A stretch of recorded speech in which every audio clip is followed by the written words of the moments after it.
மக்கள் வணக்கம். பாரம்பரிய சமையல் நிகழ்ச்சிக்கு உங்களை அன்புடன் வரவேற்கின்றோம். உப்பில்லா பண்டம் குப்பையிலேன்னு கேள்விப்பட்டிருக்கோம். ஆனால் இப்போ நம்ம உப்பில்லா பண்டம் சாப்பிட்றோமோ இல்லையோ, உணவே இல்லாத பண்டங்களை எல்லாம் சாப்பிட்டுட்டு இருக்கோம். அதெல்லாம் எங்கே தூக்கி போடுறதுனே தெரியல. சரி, தூக்கி போடுறதை விட்டுட்டு வீட்டில் என்ன பொருளை வைக்கலாம் அப்படின்னா பாரம்பரியமான உணவு வகைகளை தான் என்றைக்குமே நம்ம வீட்டுக்குள்ளவே சேர்க்கணும். அப்போதான் ஆரோக்கியம் வீட்டுக்குள்ளே வரும். இல்லைன்னா பல விதமான நோய் கிருமிகள் தான் வீட்டுக்குள்ளே வரும். எது வீட்டுக்குள்ளே வரணுன்றது உங்கள் கையில் இருக்குது. ஆனால் ஆரோக்கியம் வரணும் அப்படின்றதுக்கான பாரம்பரிய உணவு வகைகளை இன்றைக்கு நாங்கள் உங்களுக்கு கொடுக்க இருக்கின்றோம். இதை வழங்குவதற்காக நம்மிடையே சித்த மருத்துவர் மதிப்பிற்குரிய கீதா அவர்கள் காத்துக்கிட்டே இருக்காங்க.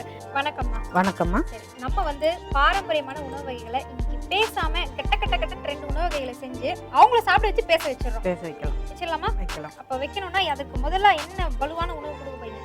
வறுவல் பண்ண போறோம். பாவக்காய் வறுவல். கசக்காம பாவக்காய் வறுவல் செய்ய போறோம். அது செய்யறதுக்கு என்னென்ன தேவை அது ஒரு முறை சொல்லிடுங்களா?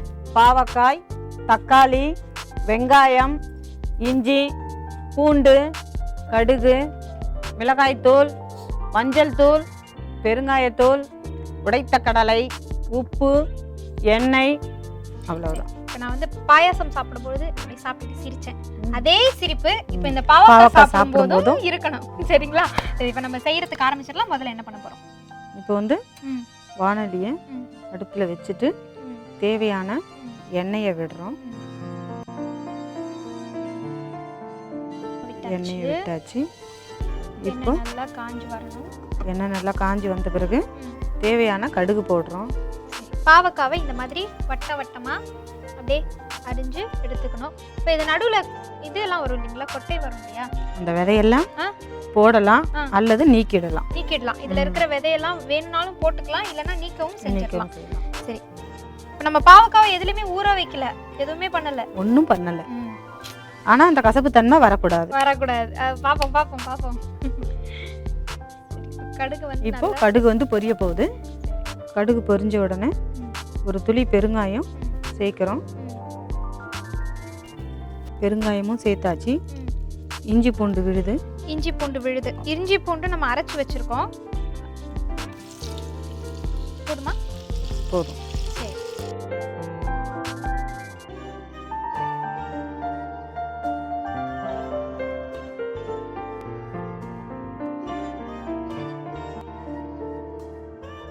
எண்ணெய் ஊற்றி கடுகு, பெருங்காயம், இஞ்சி பூண்டு விழுது நம்ம சேர்த்துருக்கிறது போட்டாச்சு. வெங்காயம் சேர்க்க போறோம். நறுக்கி வச்சிருக்கிற வெங்காயம்,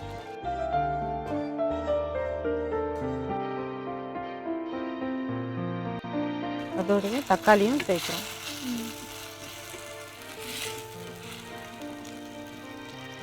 வெங்காயம், தக்காளி சேர்த்துடலாமா? சேர்த்துடலாம். போதுமா?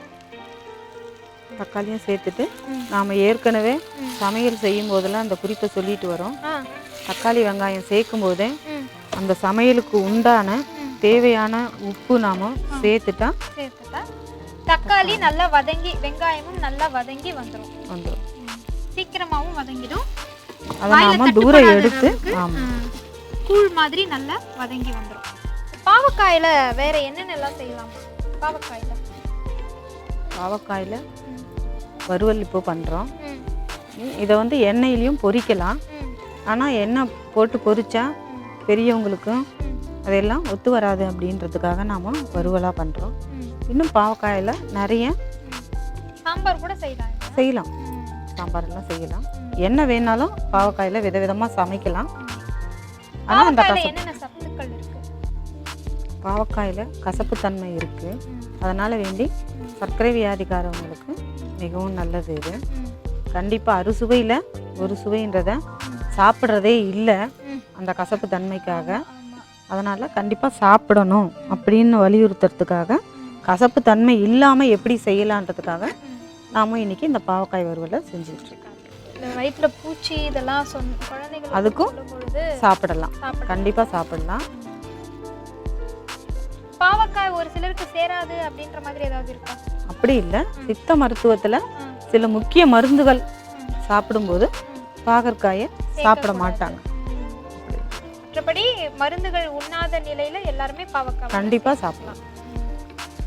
பொடி பாவக்காய்னு ஒன்று இருக்கு. ஆமா, கொடிப்பாகல்னு இருக்கு. அதையும் ரொம்ப குட்டி குட்டியா இருக்கும். அதையும் சமைச்சு சாப்பிடலாம் உணவுல அப்படின்னு. இதையே சாறு எடுத்தும் பாகற்காய் சாராவும் சாப்பிடுவாங்க.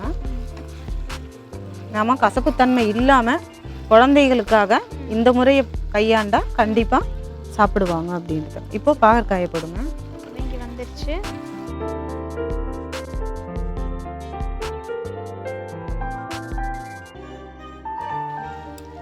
மிளகாய்த்தூள் சேர்க்குறோம்.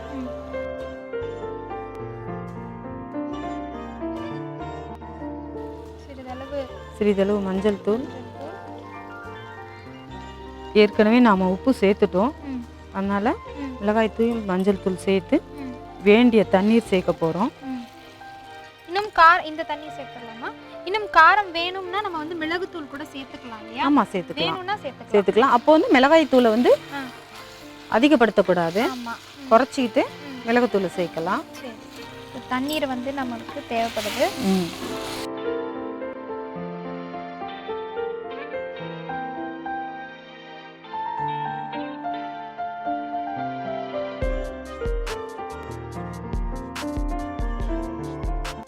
இப்போ வேண்டிய அளவு தண்ணீர் விட்டுருக்கோம். இந்த பாவக்காய் வந்து இப்போ வேகணும்.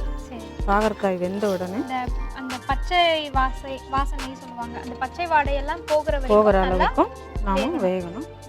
வெந்து வரட்டும். வெந்து வந்த பிறகு அதுக்கு உடச்ச கடலை தூள் நாம செஞ்சு வச்சிருக்கோம் ரெடியா, அதை போட்டு இறக்கிடலாம். இப்போ பாகற்காய்க்கு தேவையான எல்லா கலவையும் போட்டாச்சு. இப்போ அது நல்லா கொதி வந்து அந்த பச்சை நிறம் மாறி வெந்த நிலைக்கு வந்த பிறகு நம்ம ஏற்கனவே பொடிச்சு வச்சிருக்கிற வேர்க்கடலை உடைச்ச கடலை உடைத்த கடலை பொடி நம்ம வச்சிருக்கோம். அந்த பொடியையும் சேர்த்துட்டோம்னா பாவக்காய் வறுவல் கசப்பே இல்லாம தயாராயிடும் சொல்லியிருக்காங்க. காத்திருந்து பார்க்கலாம். சரி, இப்போ இது வந்து நல்லா கொதிச்சு வந்துட்டு இருக்கு. வெந்துடுச்சு. பக்குவம் வந்த உடனே நாம ஏற்கனவே தயார் நிலையில பொடிச்சு வச்சிருக்கிற உடச்ச கடலை பொடியை வேண்டிய அளவு போட்டு இறக்கிடலாம். இதுதான் வந்து நம்ம கசப்பையே எடுக்க போகுது இல்லையா? சுவையும் வித்தியாசமா இருக்கும். கண்டிப்பா பாகற்காயை வேண்டான்னு யாரும் சொல்ல போறது சொல்ல மாட்டாங்க. சரி, இப்போ இதுல நம்ம வந்து இந்த உடைத்த கடலை பொடி உடைத்த கடலை பொடியும் சேர்த்து கொஞ்சம் நல்லா கிளறி எடுத்துருக்கீங்க. இப்போ தயார் நிலைக்கு வந்துருச்சு. நீங்க ருசி பார்த்துட்டு எப்படி இருக்குன்னு சொல்லுங்க. இப்போ நமக்கு கசப்பே தெரியாமல் காரத்தின் மூலமாக கசப்பை குறைத்து நமக்கு ஒரு பாகற்காய் வறுவல் செஞ்சு கொடுத்துருக்காங்க. இந்த பாவக்காய் வறுவல் இப்போ என் கையில தயாரா இருக்கு.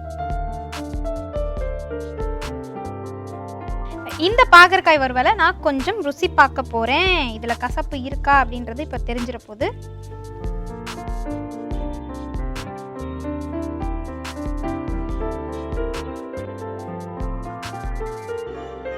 நல்ல காரசாரமா, கொஞ்சம் கூட அந்த இது தெரியல. அந்த உடைத்த கடலை இருக்கு இல்லையா, அது சேர்த்துருக்கிறதுனால புதிதா ஒரு ருசி தெரியுது நமக்கு. கண்டிப்பா கசப்பு சுவை தெரியவே தெரியல. இது எப்படி செய்யணும், செய்முறைன்னு ஒரு முறை சொல்லுங்களேன்.